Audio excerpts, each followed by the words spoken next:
out. Maybe not because they are offended, but because they're eviscerated by it and they want to get away from it. People don't like to look at reality. Well, especially as real as it. This stuff is horrible. At any rate, if the police department from any major city went over to the major educational institution in its area and asked for a contribution from the faculty, that faculty could contribute practically nothing.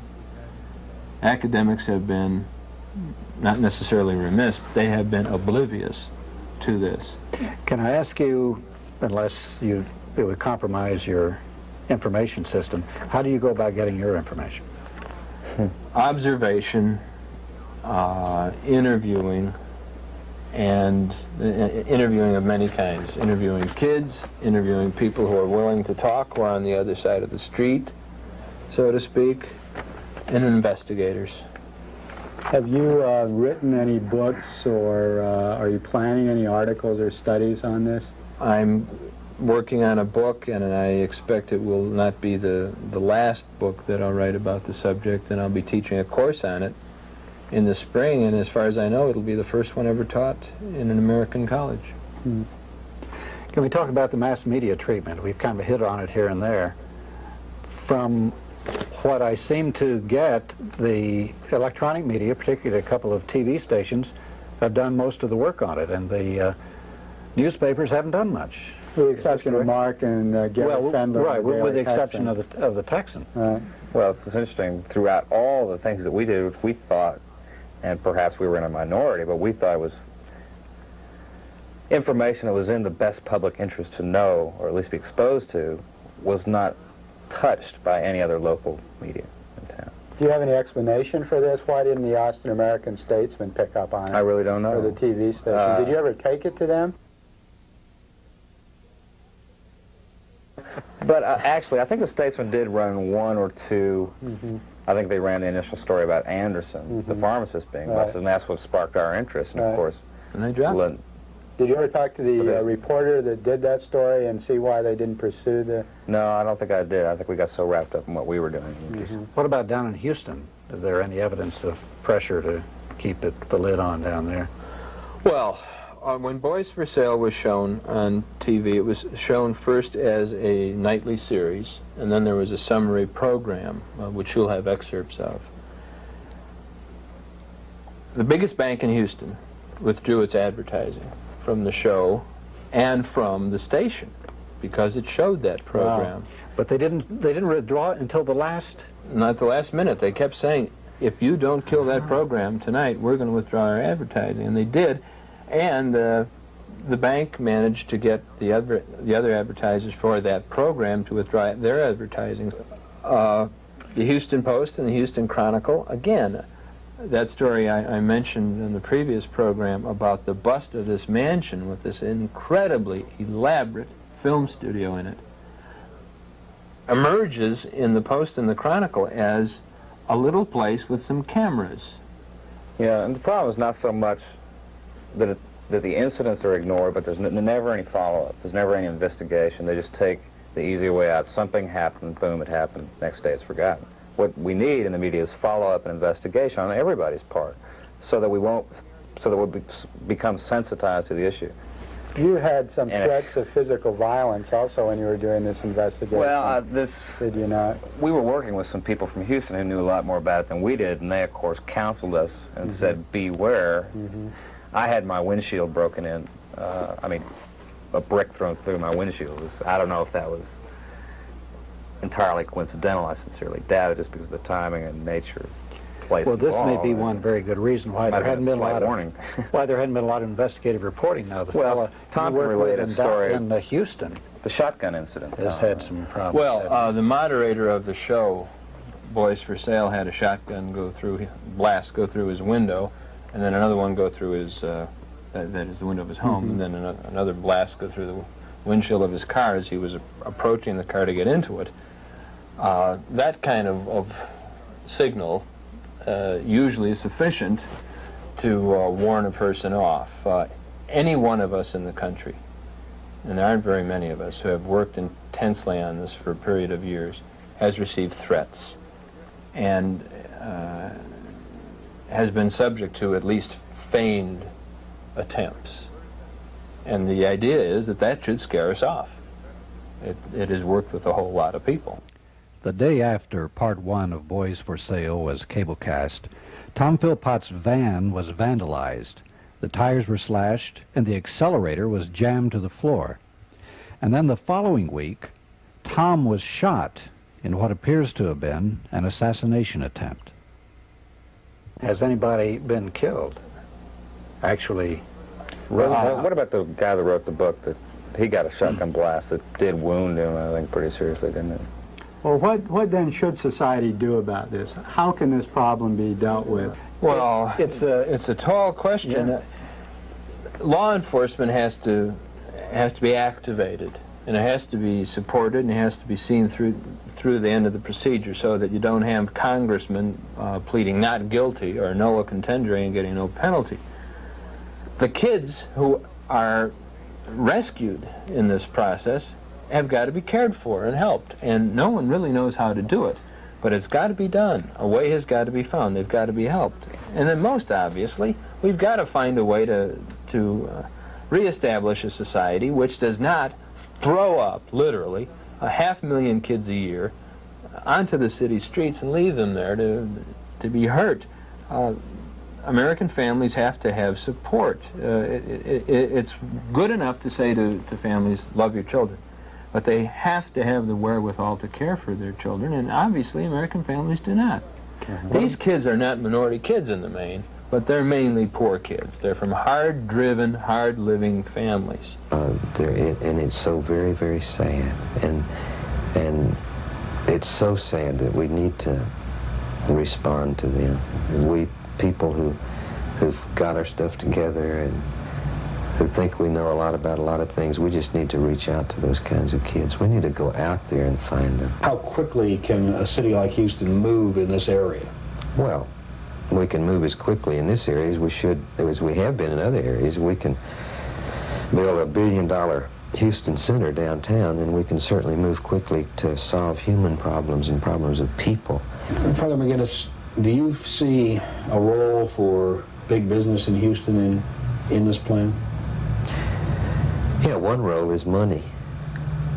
You know, and let's face it, a lot can be done with money. A lot of alternatives can be offered if we have the money to pay for them.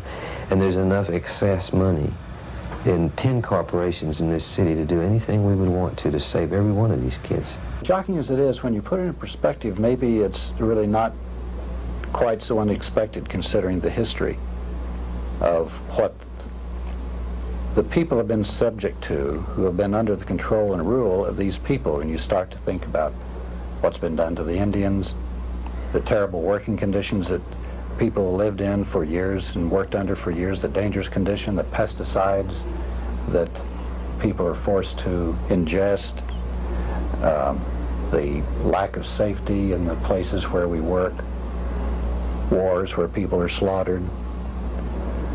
There's really a long history of this, and this is this the same type of impulse focused just on a small boy, or is this something really unique, you think?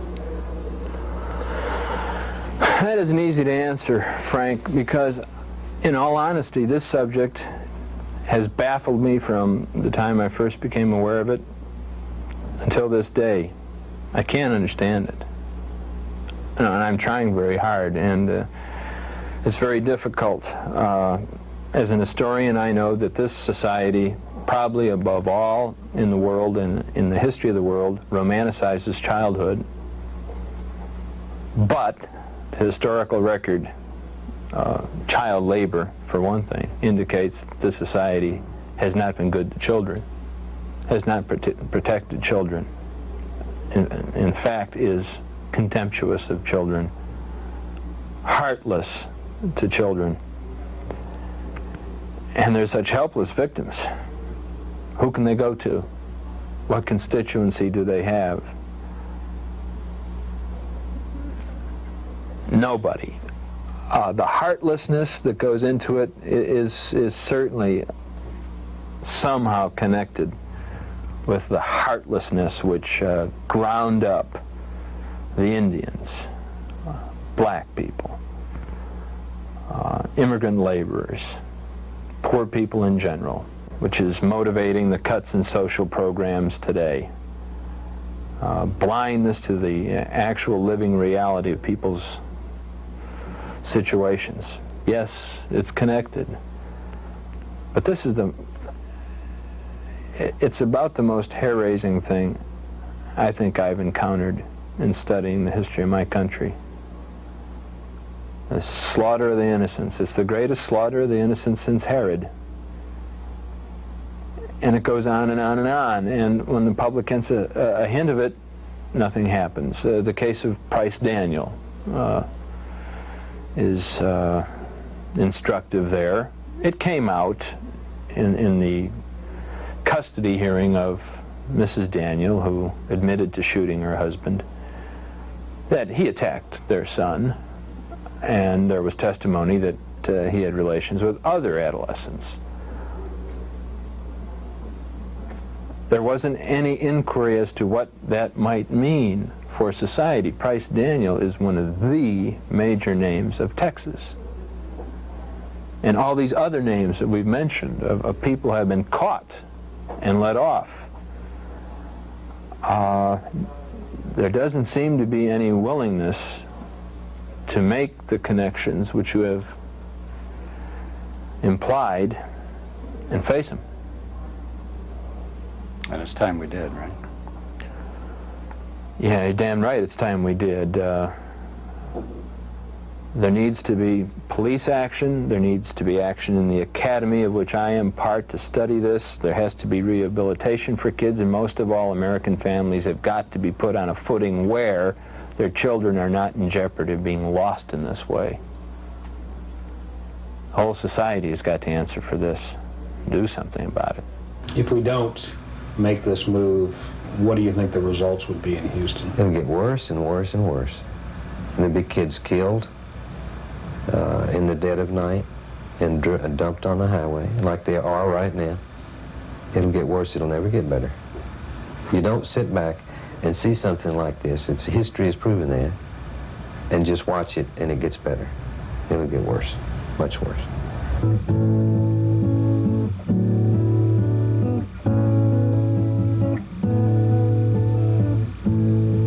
Where can I go?